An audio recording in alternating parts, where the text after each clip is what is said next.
सिंध के सीनियर वजीर शर्जील इनाम मेमन ने कहा है कि धाबेजी इकनॉमिक जोन में सरमायाकारी करने वालों को 10 साल टैक्स की छूट होगी और जो मशीनरी मंगवाई जाएगी उसमें ड्यूटी भी अदा नहीं करनी होगी। कराची में तकरीब से खिताब करते हुए उन्होंने चीनी सरमायाकारों की हर मुमकिन मावनत करने का इरादा किया।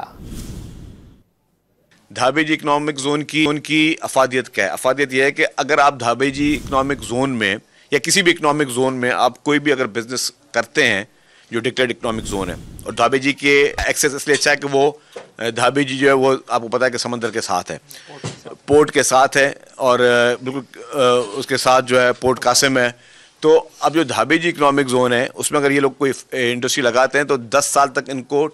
टैक्स हॉलीडे है और जो भी ये मशीनरी इंपोर्ट करेंगे उस पर ड्यूटी नहीं है। ये सिर्फ इनके लिए नहीं है, कोई भी पाकिस्तानी या दुनिया से कोई भी शख्स अगर पाकिस्तान में इन्वेस्टमेंट करना चाहता है या अगर वो चाहता है कि जी मैं यहाँ पे कोई कारोबार शुरू करूँ, इंडस्ट्रीज कोई लगाऊँ, तो उसमें यह है कि जो भी उन इकोनॉमिक जोन में काम करेगा उसको 10 साल का टैक्स हॉलीडे होता है और उसकी इंपोर्ट जो मशीनरी है उस पर ड्यूटी नहीं होती है। तो ये एक बहुत बड़ा रिलीफ है।